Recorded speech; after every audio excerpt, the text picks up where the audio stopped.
कैसे हैं दोस्तों? उम्मीद है बढ़िया ही होंगे। पहले तो आप दुनिया भर में जो युद्ध हो रहे हैं, उन्हें समझ लीजिए। गाजा पट्टी वाला, जो है फिलिस्तीन और इज़राइल वाला, दूसरा है यूक्रेन और रूस।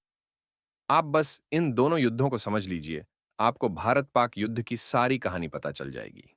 फिलिस्तीन और इज़राइल के बीच में जो युद्ध है, उसमें पश्चिमी ताकतें, मतलब यूरोप, अमेरिका पूरी तरह से शामिल है। पर युद्ध किसका है इज़राइल का? अमेरिका और यूरोप बस उसमें मदद करते हैं, युद्ध नहीं करते हैं। बाकी जितने भी देश हैं, ईरान, जॉर्डन, जो फिलिस्तीन का साथ देते रहते हैं, कोई भी महाशक्ति खुलकर फिलिस्तीन का साथ नहीं देती। न तो रूस देता है, न चीन, कोई नहीं। यहां तक कि मुस्लिम देश भी नहीं देते, अरब नहीं देता, और भी कई फिलिस्तीन का साथ नहीं देते। ऐसे ही जो यूक्रेन और रूस का युद्ध चला, उसमें अमेरिका और यूरोप शक्तियां यूक्रेन की मदद तो कर रही थी, पर सीधे टूर पर रूस से नहीं उलझ रही थी। और सारे पश्चिमी देशों ने रूस पर प्रतिबंध भी लगाए। अब समझिए भारत पाक का मसला अलग कैसे है इन सबसे। एक संस्था जो आप सबने सुनी होगी, उसे यूनाइटेड नेशंस कहते हैं। दुनिया का लगभग हर देश यूनाइटेड नेशंस का सदस्य है। कोई इक्का दुक्का नहीं होगा तो उसे जाने दीजिए, वो मायने नहीं रखता। अब यूनाइटेड नेशंस में कई संस्थाएं होती हैं जो दुनिया भर के विभिन्न मसलों पर ध्यान केंद्रित करती हैं, उन्हें मैनेज करती हैं, चलाती हैं। जैसे कि ONIMENF, या दुनिया भर के देशों को लोन देती है, उनसे ब्याज लेती है, विभिन्न कामों के लिए। ऐसे ही बहुत सी संस्थाएं होती हैं। इन्हीं में से एक होती है, और शायद सबसे मुख्य, सिक्योरिटी काउंसिल। 5 देश पूरी दुनिया में, बस 5 सिक्योरिटी काउंसिल के परमानेंट सदस्य है। वो 5 है अमेरिका, रूस, ब्रिटेन, फ्रांस और चीन। अब क्या होता है, जब भी इस दुनिया में युद्ध जैसी स्थिति होती है, वोटिंग होती है। और वो जो वोटिंग होती है, वो फाइनली होती है सिक्योरिटी काउंसिल के सदस्यों के बीच में। अब नियम यह है कि कुछ देशों को सिक्योरिटी काउंसिल में अस्थायी पर रखा जाता है, शायद 10 या 15, जो भी। अब नियम यह है कि अगर इन 5 देशों में से कोई भी अपना वोट किसी भी बात के खिलाफ दे देता है, तो चाहे वो बात पास हो भी रही हो, फेल हो जाती है। उदाहरण दिए देते हैं आपको। पाकिस्तान से कई आतंकवादी आतंक फैलाया। भारत ने यूनाइटेड नेशंस में जाकर कहा कि इन्हें आतंकवादी माना जाए और इनके खिलाफ कार्यवाही हो। अगर उन्हें आतंकवादी मान लिया जाता, तो कोई भी देश अगर उन्हें पनाह देता, तो यह माना जाता कि वह देश एक आतंकवादी को पनाह दे रहा है। उसके दुनिया भर में कहीं भी बैंक अकाउंट फ्रीज किए जा सकते थे, और वो कहीं भी होता, उसे अरेस्ट करके भारत को दे दिया जाता। भारत ने यूनाइटेड नेशंस को कई आतंकवादियों की लिस्ट सौंपी, और बार बार सौंपी, पर कई बार भारत उन्हें आतंकवादी घोषित नहीं करवा पाया। अमेरिका भी भारत के साथ था, ब्रिटेन, फ्रांस, रूस, सब। बस चीन ने वीटो लगा दिया। चीन ने वीटो लगा दिया तो फिर कोई फर्क नहीं है कि दुनिया के सारे देश उस आदमी को जिसने आतंकवाद फैलाया, उसे आतंकवादी मान ले, पर फिर भी वो आतंकवादी नहीं कहलाएगा दुनिया भर के कानून में, क्योंकि चीन ने वीटो लगा दिया। चीन ने वीटो लगा दिया, तो फिर वो आतंकवादी दुनिया के कानून में नहीं है। अब आप एक सवाल पूछ सकते हैं कि चीन फिर इजराइल को वीटो लगाकर क्यों नहीं रोक देता, या फिर यूक्रेन और रूस का युद्ध क्यों चल रहा है? देखिए, जो इजराइल और फिलिस्तीन का युद्ध है, उसमें रूस और चीन का कोई इंटरेस्ट नहीं बैठता। अगर वो फिलिस्तीन को सपोर्ट कर भी देंगे, तो उन्हें क्या फायदा? दूसरी बात, जैसे अमेरिका और पश्चिमी देशों का इंटरेस्ट फिलिस्तीन में है, वैसे ही चीन का इंटरेस्ट ताइवान, भूटान और कई जगहों पर है। फिर एक और बात है इसके अंदर, इजराइल और फिलिस्तीन यूनाइटेड नेशंस में जाकर भी आपस में ही उलझते रहते हैं। वीटो की जरूरत होती नहीं है वहां पर। चीन और रूस बस ऐसे हो जाते हैं, हम तुम्हारे मसलों में नहीं बोल रहे, तुम हमारे में मत बोलो। पर हां, रूस भी मदद करता है बैकडोर से। पर वीटो पर बात नहीं आते। अब जो यूक्रेन और रूस का युद्ध है, वो युद्ध यूक्रेन का एक ऐसे देश के साथ चल रहा है जिसके खुद के पास वीटो की पावर है। तो फिर यह मामला भी यूनाइटेड नेशंस की सिक्योरिटी काउंसिल के मतलब का नहीं है। इसमें भी वीटो वगैरह की कोई जरूरत नहीं। सवाल अब यह है कि फिर भारत के केस में वीटो बीच में क्यों आ जाता है? भारत और चीन दोस्त देश तो नहीं है। दोनों में कई बातों को लेकर तनी हुई है। किसी आतंकवादी ने निर्दोष लोगों की जान ले ली, उसे आतंकवादी घोषित करने में क्या दिक्कत है? पर चीन वो भी नहीं होने देता। कारण है क्यों? आप गूगल पर जाइए और इंग्लिश में टाइप कीजिए कब और क्यों चीन ने अपनी वीटो पावर भारत के खिलाफ इस्तेमाल की। मेरा जवाब नहीं है गूगल का जवाब है जो मैं आपको दे रहा हूं। अमेरिका और भारत दोनों कुछ समूहों को आतंकवादी घोषित करने को तैयार थे, पर चीन ने वीटो पावर का इस्तेमाल करके ऐसा नहीं होने दिया। और कारण है कि चीन पाकिस्तान को बचा रहा है हर चीज से और भारत के खिलाफ उसे सहायता दे रहा है। अब आप रुकिए और सोचिए, क्या अमेरिका इतना कमजोर था कि चाहता तो जो भी भारत में आतंक फैला रहे हैं उन्हें आतंकवादी घोषित नहीं करवा पाता? मतलब अमेरिका का जहां मन करता है वहां घुस जाता है अपने लोगों के लिए। फिर भारत के मामले में अमेरिका कदम क्यों उस तरह से नहीं उठा पाया? पाकिस्तान का यह पहला हमला नहीं है। इससे बहुत ही खतरनाक हमले पाकिस्तान भारत पर कर चुका है, करता रहता है। भारत ने पाकिस्तान को दो भागों में बांट दिया, पर फिर भी पाकिस्तान नहीं सुधरा। अब भी स्थिति कुछ अलग नहीं है। पाकिस्तान के साथ चीन है और खुलकर है। सवाल यह है कि भारत के साथ कौन है? अब कौन खुलकर है कौन नहीं, वो समझने से पहले एक बात और समझिए। आज का जो चीन है वो 20 साल के पहले के चीन से बहुत अलग है भारत के लिए। ज्यादा ना कुछ कीजिए, चीन की जीडीपी जाकर देख लीजिए 10 साल की और अभी की, और भारत की अभी की और 10 साल पहले की। चीन भारत से बहुत आगे है, और जीडीपी में ही नहीं, कई चीजों में। और भारत का मामला हर बार सिक्योरिटी काउंसिल ही पहुंच जाता है।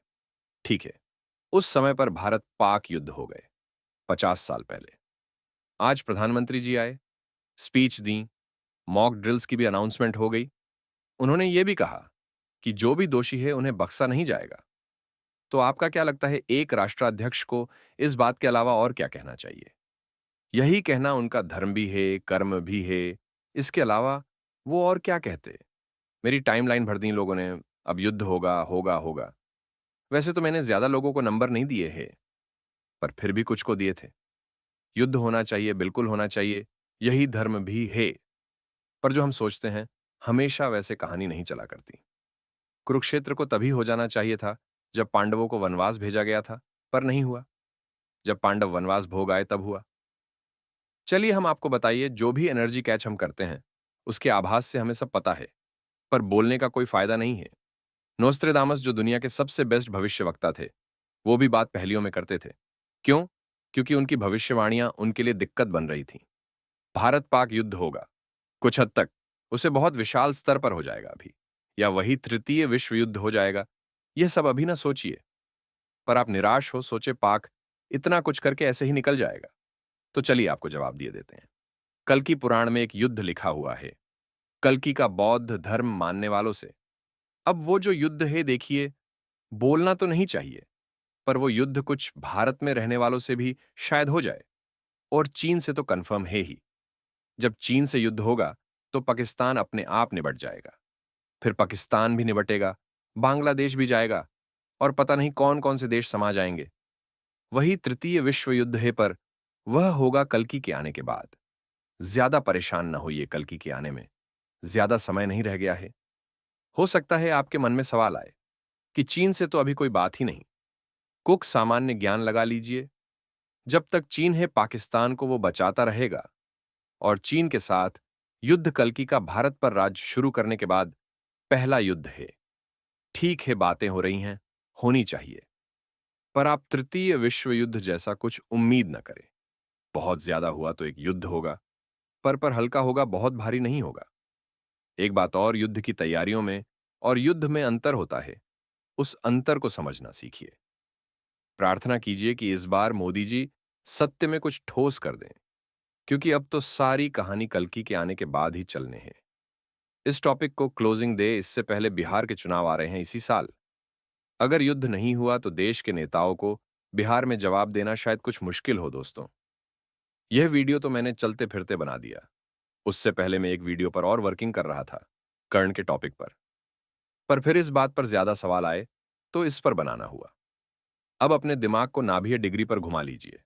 अब कर्ण पर बात करते हैं। कर्ण कौन थे? सबको पता है कर्ण कौन थे। कर्ण महाभारत की गाथा में एक बहुत ही बलशाली योद्धा थे। कर्ण की कहानी भी सबको पता है, पर फिर भी संक्षिप्त में बात कर लेते हैं। कर्ण कुंती के सबसे एल्डर पुत्र थे, पर कुंती को उन्हें बहुत सी वजह से लेफ्ट करना हुआ। फिर उन्हें जिसने पाला वो कोई राजा नहीं थे, कुछ और कार्य करते थे। कर्ण के अंदर जो मन था वो था योद्धा बनने का। सारे सेंसेस बस उसी बात के लिए थे कि वो एक योद्धा बनेंगे। पर कर्ण के सामने दिक्कतें बहुत थीं। वो राजकुमार नहीं थे, तो जो भी शस्त्र विद्या राजकुमारों के लिए थी, जो भी गुरुकुल यह सिखाते थे, उनमें कर्ण का प्रवेश वर्जित था। फिर कर्ण को जब कोई कुछ नहीं सिखाता, तब वह मिथ्या बोलकर परशुराम के पास जाते हैं और वहां से सीखते हैं। पर परशुराम को पता चल जाता है कि उन्होंने क्या मिथ्या बोला, हे, और वो उन्हें श्राप दे देते हैं। खैर, पर वो विद्या सीखकर भी कर्ण को इज्जत नहीं मिलती है। वो इज्जत उसे दुर्योधन देता है, और इसी वजह से कर्ण दुर्योधन का कर्जदार हो जाता है। यह कहानी सब जानते हैं, पर आज इस कहानी को नए सिरे से समझने की जरूरत है। एकलव्य, कर्ण, दुर्योधन और अर्जुन, ये चार महाभारत में किसी समय के, किसी राज्य में क्षात्र थे। एकलव्य भी बहुत मेधावी था। वो उस समय के नियमों के हिसाब से गुरुकुल में नहीं घुस सकता था, तो जाता भी नहीं है। बस पूजा करना शुरू कर देता है गुरु की, और अर्जुन से भी बेहतर सीख जाता है। पर सबको पता है वो कहानी जहां उसका अंगूठा मांग लिया जाता है और वो दे देता है। कर्ण और एकलव्य में अंतर है। एकलव्य को अपने कार्य से दिक्कत नहीं थी, जितना भी हम जानते हैं।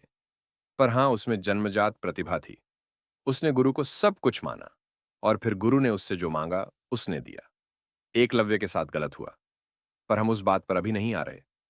कर्ण ऐसा नहीं था। कर्ण को योद्धा ही बनना था, अब चाहे उसकी कीमत कुछ भी हो। एकलव्य का अंगूठा ले लिया गया और एकलव्य कहानी से बाहर। पर कर्ण कहानी से बाहर नहीं गए। उन्हें सबने बाहर करने की कोशिश की, पर वो गए नहीं। वो टिके रहे। हो सकता है वो धनुर्विद्या सीख भी लेते, हो सकता है नहीं भी सीख पाते, कुछ भी हो सकता है। दुर्योधन का साथ ले लेना गलती थी, और उसके साथ ही रहना पाप। कर्ण के ऊपर दुर्योधन के इतने एहसान हो गए थे कि जब कृष्ण रूप में नारायण भी उन्हें समझा रहे हैं, अभी भी समय है इस युद्ध से हट जाओ। कर्ण दुर्योधन के एहसान ही गिना रहे हैं। एकलव्य और कर्ण दोनों ने ही अपने जन्म की वजह से भेदभाव झेला। एकलव्य को अंगूठा देने की जरूरत क्या थी? पर उस समय पर गुरु को इतना मानते भी थे। एकलव्य तो चलो बाहर ही कर दिए गए। पर कर्ण एक बहुत ही अजीब युद्ध कर रहे थे। वह युद्ध था कि वो अर्जुन से श्रेष्ठ हैं, अर्जुन से बेहतर है। कर्ण सही गलत, धर्म अधर्म कुछ नहीं देख पा रहे थे। वो बस एक ही चीज देख रहे थे कि वो अर्जुन से बेहतर है। कर्ण का कुरुक्षेत्र ही अलग था। समस्या समझिए कर्ण की, जहां से अर्जुन को कुरुक्षेत्र का युद्ध करना था, उस कुरुक्षेत्र तक पहुंचने के लिए कर्ण को युद्ध करना था। कर्ण अपने जन्म की वजह से कुरुक्षेत्र में युद्ध करने के लिए पात्र ही नहीं था। वो तो उसे दुर्योधन ने पात्र बनाया। जहां एकलव्य कहानी से हट गया, वो कहानी जी है कर्ण ने पूरी। हो सकता है आपको लगे कि इतिहास गाथाएं कर्ण के लिए ईमानदार नहीं रही, पर क्यों नहीं रही? कर्ण के साथ जो कुछ भी हुआ, वो किसी को भी गलत रास्ता ले लेने के लिए मजबूर कर देता। पर कर्ण ने तो फिर भी मित्रता का धाम निभाया। अब आपको कुछ और किरदार समझाते हैं, फिर कर्ण पर वापस आएंगे। विभीषण ने राम का आश्रय लेना ठीक समझा, पर विभीषण के साथ उतना गलत भी नहीं हुआ था जितना कर्ण के साथ हो गया। विदुर ने युद्ध से दूर रहना ठीक समझा, कौरवों को साथ देने की जगह। अगर आप आज के हिसाब से बात करें, तो कर्ण ने कली का साथ देना बेहतर समझा, अधर्म का साथ देना बेहतर समझा, क्योंकि कर्ण एक अलग ही युद्ध कर रहे थे, अपनी पहचान का, सम्मान का। और क्या वो युद्ध जरूरी था? कर्ण के लिए जरूरी था। समझौता वो कर नहीं सकते थे, और कृष्ण वो थे नहीं। चलिए अब कृष्ण को समझ लेते हैं। कर्ण और कृष्ण की कहानी बहुत हल्की वे में ही सही मिलती जुलती है। कृष्ण को भी उनके माता पिता ने लेफ्ट कर दिया था, उन्हें भी शिशुपाल, दुर्योधन ने बहुत कुछ कहा, पर कृष्ण ने कभी गलत रास्ता नहीं लिया, कभी अधर्म का साथ नहीं दिया। क्यों? आप जवाब दे सकते हैं कि कृष्ण तो ईश्वर थे, वो गलत कैसे कर लेते? एक पल के लिए भूल जाइए, कृष्ण ईश्वर थे। बस जो उन्होंने मनुष्य के रूप में जीवन जिया, उससे बताइए क्यों कृष्ण गलत नहीं हुए? जब उनके साथ भी इतना गलत हुआ तो कर्ण को कुछ बोला गया तो कर्ण ने उसे दिल से लगा लिया। कर्ण के साथ जो व्यवहार हुआ, कर्ण ने उसे दिल से लगा लिया, उसे ही अपनी पहचान बना लिया, उसी से उलझना अपना कुरुक्षेत्र सब। कर्ण को अगर कहा गया सूत पुत्र, तो कर्ण साबित करने लग गया कि वो अर्जुन से बेहतर है। कृष्ण के साथ ऐसा नहीं था। कृष्ण को किसी ने कुछ भी कहा, कुछ भी किया, कृष्ण ने फील नहीं किया। कैसे करते? उन्हें तो पता था वो कौन है, वो नारायण थे। पर कर्ण के साथ समस्या थी। कर्ण को नहीं पता था वो कौन है, वो तो दुनिया की दी हुई पहचान के खिलाफ ही युद्ध कर रहा था।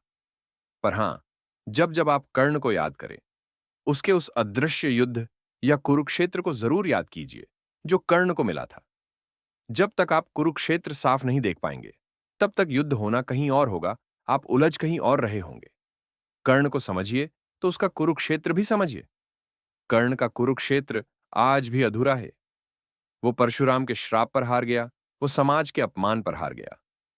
महाभारत की गाथाओं में लिख दिया गया कर्ण अधर्म के साथ था।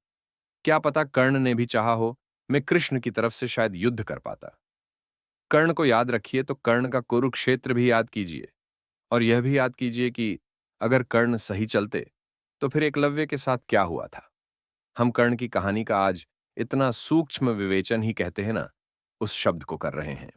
देखिए दोस्तों, यह वीडियो आज के लिए नहीं है, अब से कुछ महीने या हफ्ते बाद के लिए है। भारत कुछ गंभीर समस्याओं में घिरता जा रहा है। कारण बहुत से है। वो ना देखिए जो भारत के न्यूज चैनल्स या कई यूट्यूब वाले भी आपको दिखाते हैं। बहुत सी ऐसी बातें हैं जो आप तक नहीं पहुंच रही या जानबूझकर दबाई जा रही हैं। जब यह वीडियो बनाया जा रहा है, एक बहुत ही खतरनाक आर्थिक तबाही भारत का इंतजार कर रही है।